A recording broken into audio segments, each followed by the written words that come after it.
Hello বন্ধুরা, আমি পিয়া। কেমন আছো তোমরা? আমি অনেক অনেক ভালো আছি। তো আজ আমি চলে আসলাম আমাদের বাড়ির ছাদে। খুবই হাওয়া দিচ্ছিল, তোমরা দেখে বুঝতেই পারছো। তো চলো তোমাদেরকে দেখাই আমাদের ছাদে কি কি গাছ লাগিয়েছে। এই দেখো, এইখানে আছে অ্যালোভেরা গাছ। তো তোমাদেরকে দেখাই আমি। এই দেখো, চুলের জন্য খুবই ভালো, সেই জন্য এতগুলো লাগিয়ে রেখেছি আমরা।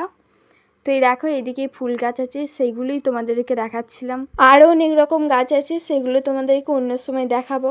তোমরা জেনে থাকলে আমাকে অবশ্যই জানাবে এখানে কি কি গাছ আছে। এরকম ভিডিও যদি তোমাদের ভালো লাগে আমাকে কমেন্ট করে জানাবে। তো এই দেখো, এ হলো আমার বুনি। তো এ খুব ভালো নাচ করতে পারে। তো আমি ওকে বারবার বলছিলাম যে চল নাচ করে দেখা, কিন্তু লজ্জাই করতে পারছিল না। তোমাদেরকে অন্য কোনো দিন দেখাবো যে ও কীরকম নাচ করে। তো তোমরা আমাকে জানাবে আমাদের বাড়ির চারপাশ তোমাদের কেমন লাগলো, ভালো লেগেছে কিনা আমাকে জানাবে। তো দেখা হচ্ছে অন্য কোনো ভিডিওতে। বাই।